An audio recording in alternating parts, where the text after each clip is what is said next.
தலைஞாயிறு அருகே மாபெரும் ஒருநாள் அடையாள உண்ணாவிரத போராட்டம், விவசாயிகள் பங்கேற்பு.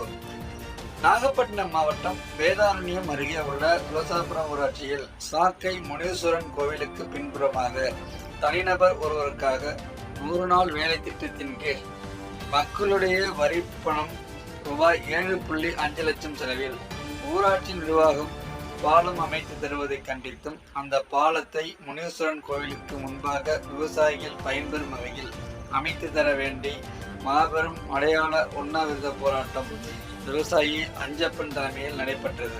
பின்னர் வட்டாட்சியர் திலகா, வட்டார வளர்ச்சி அலுவலர்கள் பேச்சுவார்த்தை நடத்தினர். பாலம் கட்டும் பணியினை ஒரு வாரக்காலத்திற்குள் 2 தரப்பிற்கும் பேச்சுவார்த்தை நடத்தியதன் பேரில் சுகமமான தீர்வு காணப்படும் என அதிகாரிகள் தெரிவித்தனர்.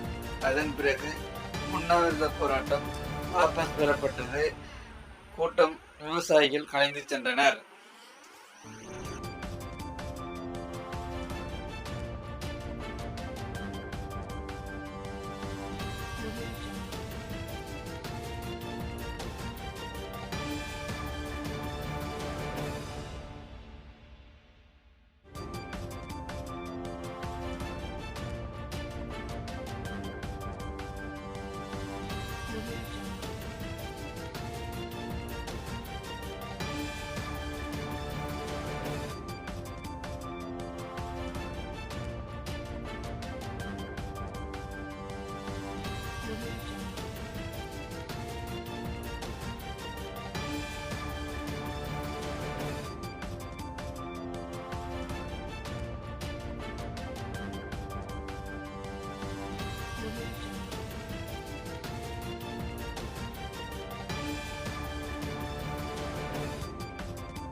ரூபாய் 7 லட்சம் செலவில் ஊராட்சி நிர்வாகம் பாலம் அமைத்து தருவதை கண்டித்து அந்த பாலத்தை முனீஸ்வரன் கோயிலுக்கு முன்பாக விவசாயிகள் பயன்பெறும் வகையில் அமைத்து தர வேண்டியும் இந்த தினம் காலை முதல் கடும் வெயிலையும் பொருட்படுத்தாமல் இந்த உண்ணாவிரதத்தை மேற்கொண்டிருக்கக்கூடிய இந்த பகுதியைச் சேர்ந்த விவசாயிகளே, சகோதர சகோதரிகளே, அனைத்து கட்சியைச் சேர்ந்த நிர்வாகிகளே, கிராம பொதுமக்களே, உங்கள் அத்தனை பேருக்கும் நானும் இந்த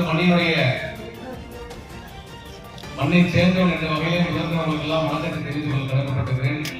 இங்கே பேச்சுவார்த்தைக்கு மரியாதைக்குரிய வட்டாட்சி அவர்கள், ஊராட்சி ஆணையர்கள், காவல்துறை அதிகாரிகள் பேச வந்திருக்கிறார்கள். அதனால் அதிக நேரம் எடுத்துக் கொள்ளாமல் இந்த நிகழ்ச்சிக்கு வரவேற்பு முன்னிலை தலைமை ஏற்று இந்த விழாவை கடந்த நிகழ்ச்சியை கலந்து அத்தனை பேருக்கும் சிறந்தாக நன்றியை தெரிவித்துக் கொள்ள கடமைப்பட்டிருக்கிறேன். நம்ம பகுதி 2 நிமிஷம் முடிச்சது அதிகாரம் காத்திருக்காங்க.